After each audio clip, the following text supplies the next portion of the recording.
Someone asked Buddha, what truly keeps us in samsara? Samsara literally means wandering on. Many people think of it as the Buddhist name for the place where we currently live, the place we leave when we go to Nibbana.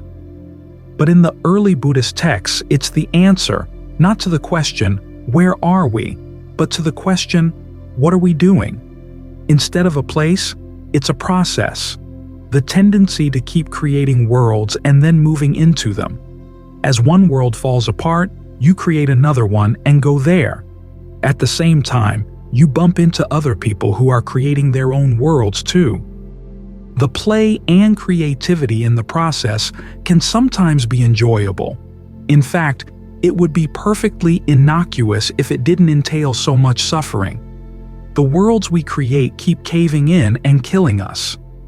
Moving into a new world requires effort, not only the pains and risks of taking birth, but also the hard knocks, mental and physical, that come from going through childhood into adulthood over and over again. The Buddha once asked his monks, which do you think is greater, the water in the oceans or the tears you've shed while wandering on? His answer, the tears.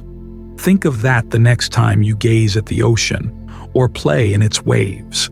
In addition to creating suffering for ourselves, the worlds we create feed off the worlds of others, just as theirs feed off ours. In some cases, the feeding may be mutually enjoyable and beneficial, but even then the arrangement has to come to an end. More typically, it causes harm to at least one side of the relationship, often to both. When you think of all the suffering that goes into keeping just one person clothed, fed, sheltered, and healthy, the suffering both for those who have to pay for these requisites as well as those who have to labor or die in their production, you see how exploitative even the most rudimentary process of world building can be. This is why the Buddha tried to find the way to stop samsaraing. Once he had found it, he encouraged others to follow it too, because samsaraing is something that each of us does. Each of us has to stop it him or herself alone. If samsara were a place, it might seem selfish for one person to look for an escape, leaving others behind. But when you realize that it's a process, there's nothing selfish about stopping it at all. It's like giving up an addiction or an abusive habit. When you learn the skills needed to stop creating your own worlds of suffering, you can share those skills with others so that they can stop creating theirs. At the same time, you'll never have to feed off the worlds of others, so to that extent you're lightening their load as well. It's true that the Buddha likened the practice for stopping samsara to the act of going from one place to another, from this side of a river to the further shore.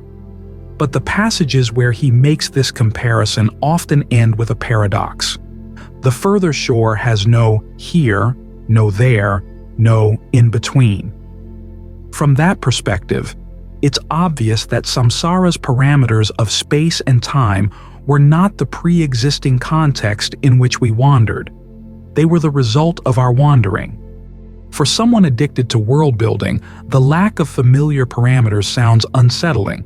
But if you're tired of creating incessant, unnecessary suffering, you might want to give it a try. After all, you could always resume building if the lack of here or there turned out to be dull. But of those who have learned how to break the habit, no one has ever felt tempted to samsara again.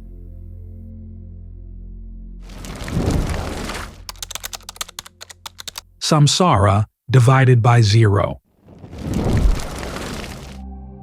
The goal of Buddhist practice Nibbana is said to be totally uncaused, and right there is a paradox.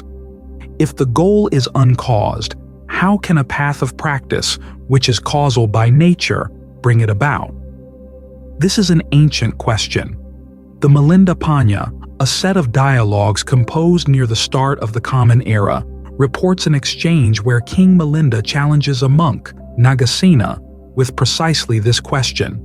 Nagasena replies with an analogy.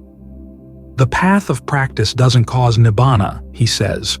It simply takes you there, just as a road to a mountain doesn't cause the mountain to come into being, but simply leads you to where it is. Nagasena's reply, though apt, didn't really settle the issue within the Buddhist tradition. Over the years, many schools of meditation have taught that mental fabrications simply get in the way of a goal that's uncaused and unfabricated. Only by doing nothing at all, and thus not fabricating anything in the mind, they say, will the unfabricated shine forth. This view is based on a very simplistic understanding of fabricated reality, seeing causality as linear and totally predictable. X causes Y, which causes Z, and so on, with no effects turning around to condition their causes, and no possible way of using causality to escape from the causal network. However, one of the many things the Buddha discovered in the course of his awakening was that causality is not linear. The experience of the present is shaped both by actions in the present and by actions in the past. Actions in the present shape both the present and the future. The results of past and present actions continually interact. Thus, there is always room for new input into the system, which gives scope for free will. There is also room for the many feedback loops that make experience so thoroughly complex, and that are so intriguingly described in chaos theory. Reality doesn't resemble a simple line or circle. It's more like the bizarre trajectories of a strange attractor or a Mandelbrot set. Because there are many similarities between chaos theory and Buddhist explanations of causality, it seems legitimate to explore those similarities to see what light chaos theory can throw on the issue of how a causal path of practice can lead to an uncaused goal. This is not to equate Buddhism with chaos theory or to engage in pseudoscience. It's simply a search for similes to clear up an apparent conflict in the Buddha's teaching. And it so happens that one of the discoveries of nonlinear math, the basis for chaos theory, throws light on just this issue. In the 19th century, the French mathematician Jules-Henri Poincaré discovered that in any complex physical system, there are points he called resonances. If the forces governing the system are described as mathematical equations, the resonances are the points where the equations intersect in such a way that one of the members is divided by zero. This, of course, produces an undefined result, which means that if an object within the system strayed into a resonance point, it would no longer be defined by the causal network determining the system. It would be set free. In actual practice, it's very rare for an object to hit a resonance point. The equations describing the points immediately around a resonance tend to deflect any incoming object from entering the resonance unless the object is on a precise path to the resonance's very heart. Still, it doesn't take too much complexity to create resonances. Poincaré discovered them while calculating the gravitational interactions among three bodies: the Earth, the Sun, and the Moon.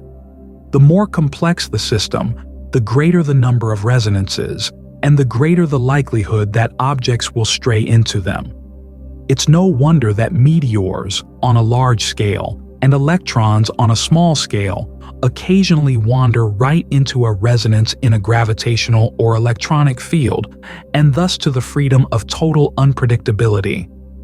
This is why meteors sometimes leave the solar system, and why your computer occasionally freezes for no apparent reason. It's also why strange things could happen someday to the beating of your heart. If we were to apply this analogy to the Buddhist path, the system we're in is Samsara, the round of rebirth. Its resonances would be what the text called non-fashioning, the opening to the uncaused, Nibbana. The wall of resistant forces around the resonances would correspond to pain, stress, and attachment. To allow yourself to be repelled by stress or deflected by attachment, no matter how subtle, would be like approaching a resonance but then veering off to another part of the system. But to focus directly on analyzing stress and attachment and deconstructing their causes would be like getting on an undeflected trajectory right into the resonance and finding total, undefined freedom. This, of course, is simply an analogy, but it's a fruitful one for showing that there is nothing illogical in actively mastering the processes of mental fabrication and causality for the sake of going beyond fabrication, beyond cause and effect. At the same time, it gives a hint as to why a path of total inaction would not lead to the unfabricated. If you simply sit still within the system of causality, you'll never get near the resonances where true non-fashioning lies. You'll keep floating around in Samsara. But if you take aim at stress and clinging and work to take them apart, you'll be able to break through to the point where the present moment gets divided by zero in the mind. Feeding on feeding. There's a saying in Thailand that if you haven't suffered, you usually don't go to a monastery, or you don't go to stay. This is one thing we all have in common. We're here because we see that ordinary pleasures are not enough. We've all suffered in one way or another, and we've said we've had enough of that. We want to get past our suffering. Some people have a certain pain in their lives, so that when that particular pain gets assuaged, they stop practicing. Other people see that the suffering is built into the way we live, the way we function, so the problem goes deeper than that. Those are the ones who stick around. An important part of learning how to put an end to suffering is comprehending it. As the Buddha said, this is the duty with regard to the first noble truth. When you look at the way he defines the noble truth, you realize that the issue is not in learning the words, because he doesn't really define suffering. He just gives some examples and throws it back on you. Where is your suffering right now? Then, at the very end, he says every form of suffering has something in common with all other forms. It's the 5 clinging aggregates. The form, clinging aggregate. Feeling, clinging aggregate. Perception, clinging aggregate. Fabrications, clinging aggregate. Consciousness, clinging aggregate. People have often asked, where did the Buddha get this analysis? Because you don't see it in any pre-Buddhist teachings. He mentions it in his first discourse, explains a little bit more in his second, and the people that were listening gained awakening. What was he referring to? Someone once asked me, suppose you're looking at a tree. Explain the aggregates involved in the process of looking at a tree. That's a very Western kind of question. We think of philosophy as describing what happens when you look at something. In Indian thought, though, the basic action that they're always trying to explain was eating. I think this is one of the best ways of getting to know the aggregates, to see how the aggregates function in eating. This is a very integral part of the experience we all have. We're hungry, we look for food, we've got a body, that's form right there. And the feeling of hunger, that's the feeling aggregate. We go looking around, that's fabrication. We find something, it looks good. Again, the feeling aggregate. We remember we've seen things in the past that look good, so we have to run this against the other things we've eaten in the past to see what it lines up with. This is the function of perception, the labels you have in mind, the things you recognize. You come across a red mushroom, it looks good, but you remember that red mushrooms are deadly, so you put it aside. Then you come across other things that may not look so good, but you remember, this is actually good food. There's that Calvin and Hobbes cartoon where Calvin says, "Who was the first person who squeezed something out of a cow's udder and said, 'Boy, I want to drink that?'" Good question. But this is what we grew up on. The purpose of perception is to remind us that you can't always trust your first glance. You have to remember what's edible and what's not. Then, of course, there's the question that once you found something edible, what do you do with it? There are a lot of things that require a lot of preparation. The Thai translation for fabrication fits in right here. Prung tying. This is what you do with food. You prung tying it. You fix it up. That's what fabrication is all about, how you put things together. the activities that you engage in order to make something edible. Consciousness, of course, underlies all these things. You're aware of the form or the feeling, or the perception, or the fabrication. This is probably the best way to get a handle on the aggregates. These are the activities you engage in as you go around looking for food. This, of course, relates directly to the clinging part of the aggregates.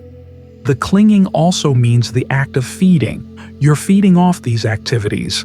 The body feeds off the food, but the mind gains pleasure out of these activities because it's found that this is how you survive. This is how you take in parts of the world and make them part of yourself. That's what eating is all about, taking what's not self and making it self. The mind gets pleasure out of the feeling, and the perception, and the fabrication, the whole thing. You can sit here and fantasize about the food that you're going to fix tomorrow, or the food you're going to eat tomorrow. It's all part of the same fabrication process. Even before we put the food in our mouth, we've fed off of the anticipation, and there's an enjoyment that goes into actually fixing the food. Of course, you realize that it's not always an enjoyable process. Sometimes you can't find the food that you want, or you come in at the end of the day and you're really, really tired, and you've got to fix a meal, and there's no fun in fixing that kind of meal. Yet we keep coming back to these processes because we need them in order to eat. This is why so much of the meditation goes against the grain, because the Buddha is asking us to reverse the process, to stop feeding off of these things, both the actual physical food and the enjoyment we get out of the processes around the act of eating. Instead of taking something that's not self and making it self, he's having us look at these things that we've assumed to be self and reverse the process. Realize that it's not self, not just the physical food you take in, but also the activities themselves. But you can't jump straight from one side of the equation to the other, which is why we practice meditation. As you get the mind concentrated, you're learning how to use these aggregates in a somewhat different way. You make them a path. And in the process of bringing the mind into concentration, you're going to be dealing with the same aggregates, the form of the body, which is the breath, the feelings of pleasure and pain that you find in the breath, the perception of breath, with which you find that as you manipulate it, you experience the breath in different ways. Then, of course, there's the fabrication. If the breath doesn't feel good, what are you going to do to make it feel better? The same way, if you don't like raw eggs, what are you going to do to cook them? Then there's the consciousness of all these things. All of this is your food on the path. The Buddha makes that analogy very clear in his image of the fortress.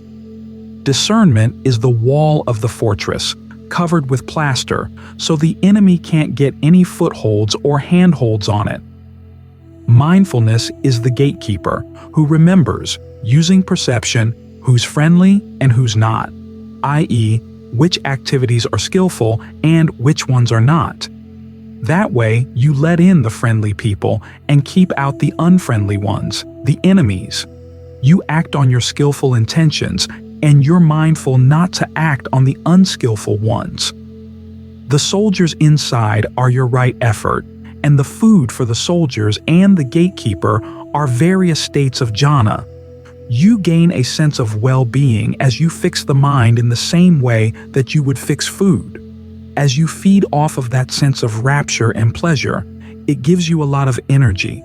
So the Buddha doesn't have you starve, he just teaches you a new way to eat. The difference here being that as you feed on the path and develop the qualities of conviction, persistence, mindfulness, concentration, and discernment, these become strengths.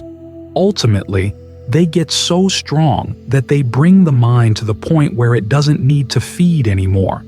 This is the part of the practice that really lies outside of our normal experience.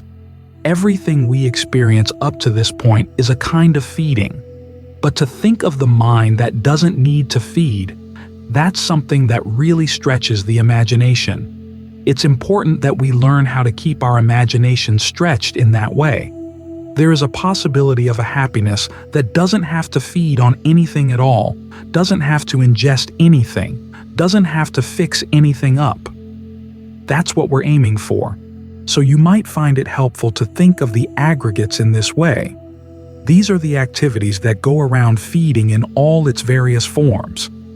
These are the things we're going to have to learn how to let go of, but you can do it only by comprehending them, both by getting very familiar with how you go around feeding on pleasure in the normal way, and by learning how to train yourself to feed on pleasure in terms of right concentration.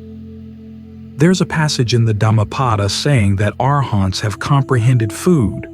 This is what it means. You've comprehended the aggregates. You've comprehended the act of feeding. When you get to the point where you don't need to do that anymore, then they say that your path cannot be traced. Some people like to think about Nibbāna as a total wiping out of any kind of consciousness of anything. If that were the case, though, the Buddha wouldn't have described it the way he does, a path that cannot be traced. If it were a wipeout, it would be very easy to describe, so it's good to get your imagination stretched a little bit and to realize that going beyond this process of feeding, which has been our source of pleasure for who knows how long, would be a good thing. After all, feeding has not only been a source of pleasure, but also a source of pain. To be in a position where you have to feed is painful. It's the Buddha's definition of suffering. You have to comprehend it. Ultimately, the only way you're going to fully comprehend it will be to go beyond it. And this is the only path that will take you there. Feeding frenzy, dependent, co-arising. The Pali word for the worlds we create in the mind is bhava, which literally means becoming. We keep creating these worlds. If you look at dependent co-arising, you see that they're based on two things. The immediate prerequisite is clinging, upadana, and clinging in turn is based on craving, tanha. But both of those words have another meaning. The word for clinging can also mean feeding, taking sustenance, and the word for craving means thirst. The mind is thirsting for things, and so it latches onto the 5 aggregates and tries to feed off them. Form, feeling, perception, thought fabrications, and sensory consciousness. These are the things we feed on. When we're meditating, we're trying to create a good bhava, a good place for the mind to stay in the present moment. If you create a world for yourself that maintains its reference to the present, then it's a lot easier to see what that world depends on in the present as well. In other words, you can see the process of thirsting and feeding as it's happening. That enables you to see through the process so that you don't get misled by the worlds you create. When you create worlds of the past and future, though, you have to block out large parts of your present awareness in order to stay focused on those little worlds. That's why they're not helpful in the meditation. They're helpful only to the extent of enabling you to remember things you did in the past or anticipate in the future that help focus you back on the present. In other words, you can remember the times when you were mindless, not very alert, and you can reflect on the damage it caused. Or you can reflect on the dangers that await you in the future if you're not mindful and alert. This kind of thinking is helpful because it motivates you to get back to the present moment, to develop your powers of mindfulness and alertness right now. If you want to see these processes in action, you've got to watch in the present moment. So you create the world out of the breath, your inner sense of the body. Take the sensations you feel in the legs and the arms, etc., and try to fashion them into a basis for concentration, a place where the mind can stay, that you can take as your dwelling. The sense of ease and fullness you can develop through the breath can help to alleviate your thirst. It gives you something good and nourishing to feed on. The texts actually talk about feeding on rapture. In the midst of a world of hungry people, the Buddha said, "We feed on rapture like the radiant gods." And he's not just talking about hungry in the sense of hungry for physical food. If you look at what's going on in the world, if you read the newspapers and news magazines, you see what people are doing from their sense of psychological hunger, and it's not a pretty sight. When we say that in the midst of hungry people, we're feeding on rapture like the radiant gods, it's not a selfish or narrow pleasure. We're trying to get ourselves out of that feeding frenzy. This process of psychological feeding is a process we have to understand in the mind. How does this happen? The Buddha says that there are 4 ways of clinging or feeding inside. One is simply feeding on sensual desire. You can think about situations you'd like to have in your life that would make you feel pleasant, that you would derive some pleasure from. You can think about times in the past when you had pleasures, or about pleasures you anticipate in the future, and the mind feeds off of that. There's also feeding on views, clinging to views. Then, as you've probably noticed, there's a strong sense of me or mine around the clinging, feeding on the identity you build around your views. I'm the person who has the right views. I'm the person who understands things better than other people. My take on things is right. Then there's feeding on certain ways of doing things, your habits and practices, your particular way of doing things that you feel is the right way of doing things, in and of itself. Now, some of these forms of food are actually part of the path. You need to have views for the path, you need to develop certain habits and follow certain practices as part of the path. You also need to develop a certain sense of yourself as capable of following the path.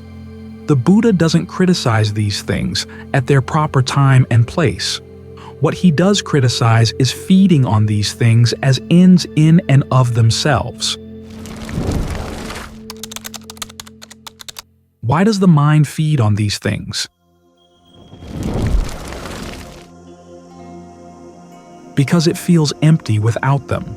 Sometimes it feels lost without them, deprived of its bearings. We create our bearings for ourselves through our views, through our ways of doing things.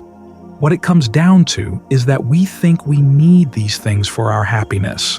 Without them, we feel lost. These are our means, we think, for obtaining pleasure. These attitudes are based on thirst, the thirst for sensuality, the thirst for becoming, or the thirst to destroy what we've got. But all these things are motivated by a desire for happiness, by a desire for well-being. The thirst in turn is conditioned by feelings of pleasure or pain, or neither pleasure nor pain, a neutral feeling. And these come from sensory contact. One way of understanding the processes in the mind is try to trace them back. Exactly what contact triggered them? Was there a thought? Was there a sound? Was there an idea that suddenly triggered you into creating these worlds? That's one thing you've got to look for. What are the triggers? Sometimes you find the triggers can be very small, but dependent co-arising digs deeper than that. It says that the issue is not just the contact. We come to sensory contact with a lot of preconceived notions, a lot of attitudes ready to pounce on things. This is why contact is not the beginning of dependent co-arising. Prior to contact, you've got the senses, and prior to the senses, you've got name and form. Name and form are crucial here, particularly name, for it includes feelings, perceptions, intentions, attention, and the contact among these things in the mind. This is why the Buddha focuses the practice of the path right here, at the processes of name. You've got to change your intention. You've got to change the way you understand things, which things you pay attention to, which things you ignore. Our usual approach for happiness is that you identify with certain things, your sense of who you are, who's going to benefit from these efforts you're making to create happiness, and exactly what things you have under your power, under your control, that can be used to create that happiness. That's all an issue of attention. How you attend to things, how you look at them, what your perspective is, what questions you ask, and that big question, the question of I. Who am I? Do I exist? Do I not exist? That's a constant question, and we're always coming up with different answers. Because that question eats at us, we try to create an identity to stuff into its mouth. But you can learn to stop feeding on it if you can keep reminding yourself that that's not the issue.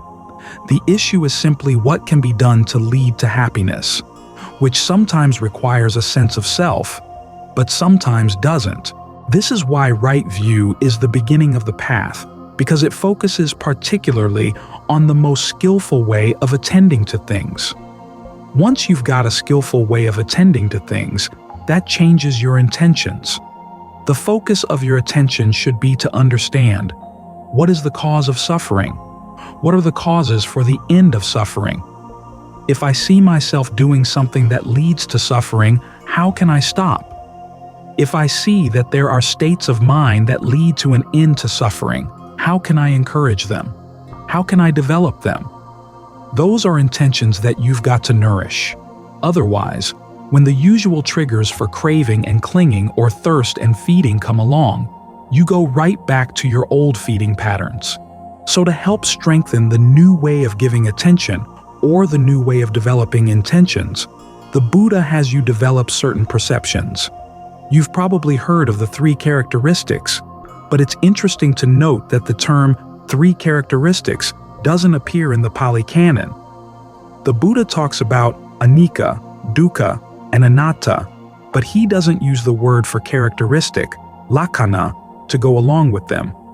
He uses the word perception or mental label, anicca sanya, dukkha sanya, anatta sanya. You learn to label things as inconstant, stressful, not self.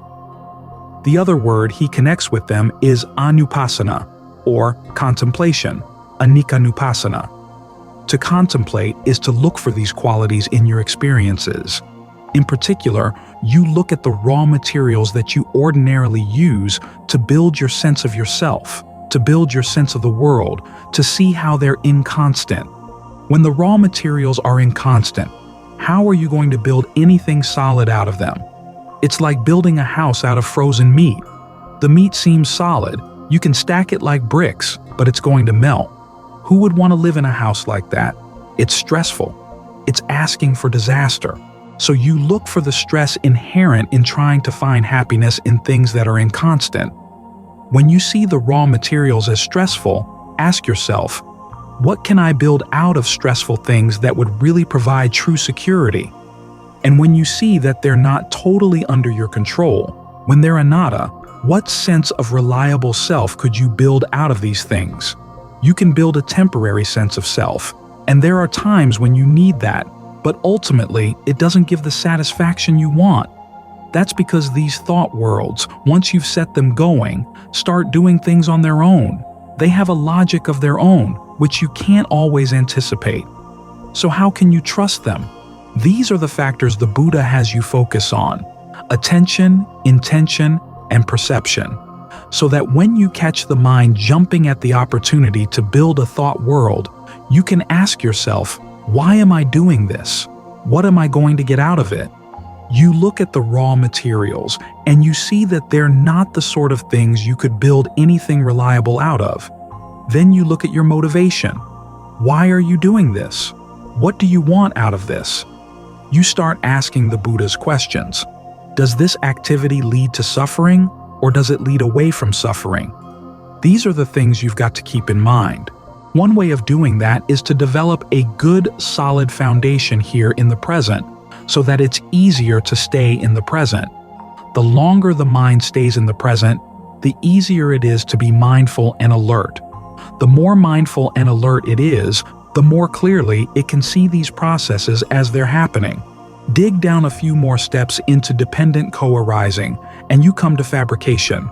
Fabrication comes in 3 kinds: bodily, verbal, and mental.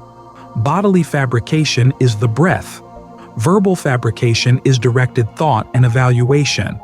And mental fabrication is feeling and perception. When you're focused on the breath, thinking about and evaluating the breath, you've got all these things right there. You've got the breath, you've got yourself thinking and evaluating the breath, and you've got the feelings of pleasure and pain that come from the breath, along with perceptions that keep you focused both on the breath and on the pleasures or the pains that come from the breath. When you learn to look at things in these terms and can maintain this world, you're in a much better position to watch the process of how the mind creates other worlds. When it forgets, when it tries to block out this world of the present, that's the ignorance that sets those other thought worlds into motion. You've got to keep reminding yourself, stay here, stay here, stay here. Try to get as interested in the breath as you can. Try to understand, what is this bodily fabrication, this breath energy, anyhow? How does the in and out breath relate to the sense of energy in the different parts of the body? How can you create a sense of ease here that helps to satisfy you, that helps get rid of that hunger to go out and create other places, other worlds to go foraging in? The greater the sense of fullness you've got here, the fullness that comes from learning how to relate properly to the breath, the more you can cut through the hunger, the thirst, that would force you to create other worlds of being, other worlds of becoming.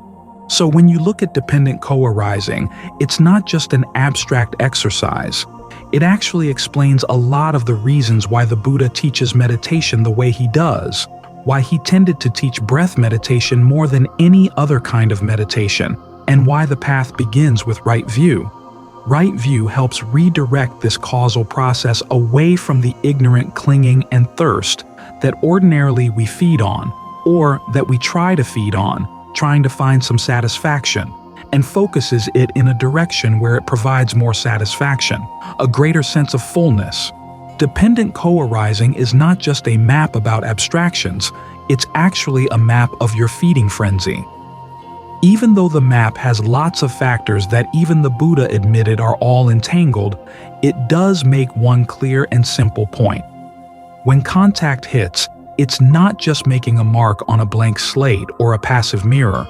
The mind is already primed to go looking for food even before contact happens. When we encounter contact, our main question is whether we can eat it. This is why we have to meditate. The causes for suffering are inside. And this is why the Buddha has us focus attention on our intentions, perceptions, and views. Because as long as we're ignorant of these things, that ignorance keeps driving our feeding frenzy.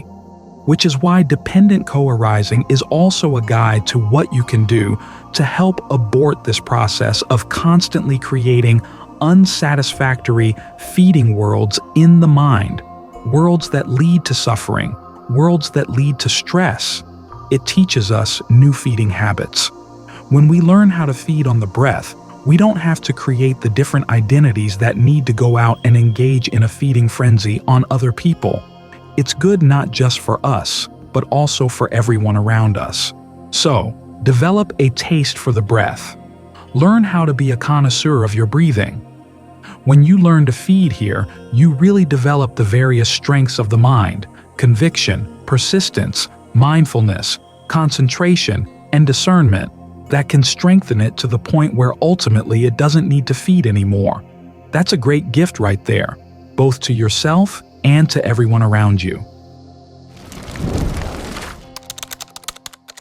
Transparent becoming. The mind is used to wandering around. That's what the word Samsara means. It's not a place, it's an activity. It's something you do. For most of us, it's a matter of going from one desire to another desire. Then either you get what you want and then you say, okay, enough of that, let's move on to something else. Or if you realize you won't get it, then you move on to something else to make up for the lack. The mind is on a constant move, creating what's called bhava, which literally means becoming or being. It's better, I think, to translate it as becoming, because the process is dynamic. It's not like being as a static metaphysical absolute. It's becoming something, going somewhere. You actually create the where through your focus on a particular desire, a particular craving. It's something we do all the time, both on the cosmic level, as we go from one life to the next, and also on the immediate level, as we're sitting here focusing on one object, losing interest, and then focusing on something else. And in the focus, We create a world or a very particular experience of the world. There's an allegory that the Buddha tells at one point in the canon of how the cosmos goes through many cycles of expansion and contraction. When it contracts, the beings either go to the very highest heavens, which are not destroyed, or to the very lowest hells, which are not destroyed either. Then, as the cosmos begins to expand again, some of the beings in the highest levels start coming down. They're born in this world, which at the time is not like the world we know it at present. The beings themselves are self-luminous. They glow and they travel through space. The world itself is nothing but water. It's like the story of Genesis with God brooding over the waters, but in this case, instead of brooding or creating a world the way God did, they each create their own worlds. A film begins to form on the water called savory earth. According to the description, it has the color of really good ghee or really good butter and the taste of pure wild honey. One of the beings, simply out of curiosity or just plain wantonness, decides to check it out. He takes his finger and tastes it, and it's so good that he immediately sets on it and starts gobbling it down. The other beings follow suit. As they do this, their craving becomes focused on the film of savory earth. As they gobble the stuff down, they start losing their self-luminosity. They no longer glow. As soon as they stop glowing, the moon and the sun appear, days and nights appear, along with seasons and the passage of years. It gets closer and closer to the world as we know it. You can take the story as an allegory. This is what happens when you focus your craving on something. You change, and the world around you changes too. You see this clearly with addictions. If you get addicted to a particular drug, all of a sudden everything in the world relates to that drug. As they say, when an alcoholic goes into a house, he pretty quickly knows where the alcohol is kept in the house. Other people walk into the same house, and they would never know, because their craving is focused on something else. As you get focused on a particular thing, your mind begins to narrow down, especially if its focus is on an unskillful kind of craving. So it's through your craving that you create a focus around which you have an experience of the world. You have an experience of yourself. You define yourself in the world through your craving. That's bhava. The thing about the mind is that it can move from one bhava to another, one becoming to another. You can also try to destroy bhava. Sometimes we hear about putting an end to further becoming, and we think that we have to destroy what we've got. And there are so many ways people do that, either through really self-destructive behavior or through meditating and coming to the conclusion, I'll have no desires, I'll have no wants at all, I'll just accept whatever comes. What happens is that they start creating a new self around the one who's just trying to be there, still equanimous. In other words, in the desire to destroy one bhava, you create a new one. The problem with the new self, or the new bhava, is that it's underground. You don't see it. Which is why the Buddha says that the desire for no becoming is also a cause for further becoming. So he recommends another way out, which starts with creating a skillful kind of becoming, where the process of becoming is transparent. You can see what it is and how it happens. And that's what we're doing now as we meditate, as we develop a state of concentration in the mind. You've got that one focus on the breath. In the beginning, you need to have craving to do the practice properly. And for the craving to get activated here, you have to make the breath interesting. This is one of the reasons why we work with the breath energy. When you start getting in touch with the way the energy moves around your body in relation to the way you breathe, in the relation to your reaction to events around you, it can get really fascinating. This is why it's important when you meditate that you don't have too many hard and fast rules about how you're going to explore the energy in the body. You want to follow your interest because otherwise the mind is not going to want to stay. If it feels tied down, it's going to start squirming, and it's going to find another focal point for its craving. It'll want to create a different world, but a world that doesn't have the same clarity. So you do what you can to keep the mind here. In some ways, you can force it by being strict with it, not allowing it to go wandering off. But that kind of strict parenting, if it's not tempered with love and understanding, is going to create a problem child. You want to be more understanding. Understand what your mind is interested in right now. What's alluring right now? What aspect of the energy in your body is interesting? Or if you have trouble staying with the breath, what other themes do you need to think about right now that will help you get more settled down? Sometimes when you're feeling anxious or scattered, it's helpful just to think Buddha in the mind, Bud with the in-breath, DHO with the out, without paying too much attention to how the breathing feels. Just give the mind something to stay with.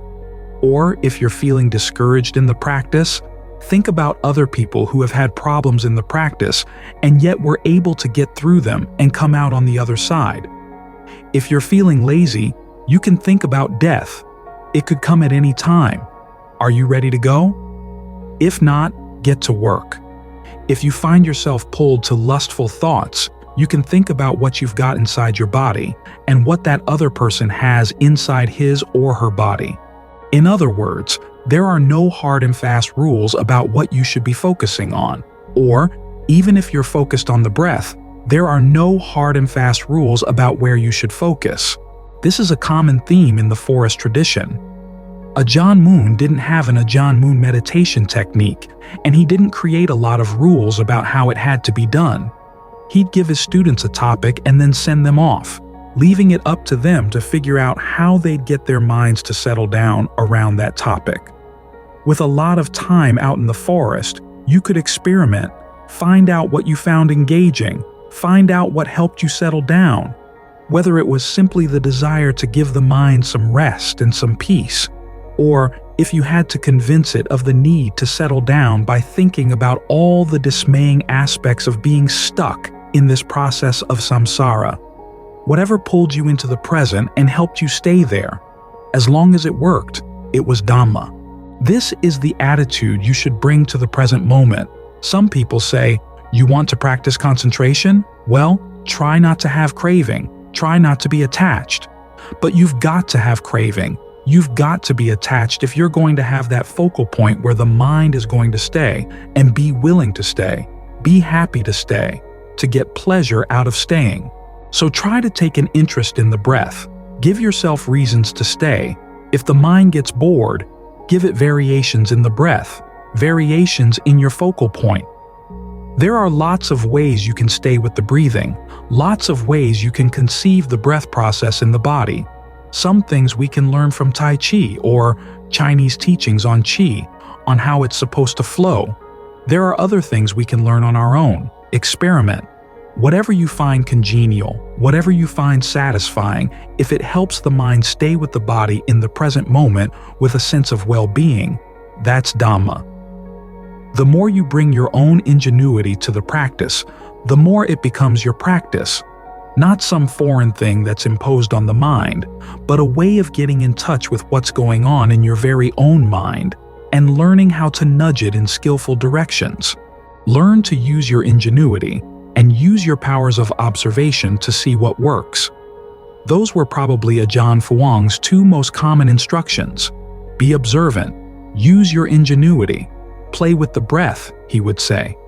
Play, not in a lazy, lackadaisical way, but the way a serious athlete would play at a particular sport, wanting to master it, wanting to do it well, up for the challenges that are presented by trying to learn from what's going on in the body right now, learn from what's going on in the mind right now. This way, you create a skillful form of bhava, where the process of becoming becomes transparent. That's what lays the foundation for you to really see and to see through the process, so that you can ultimately get to something beyond.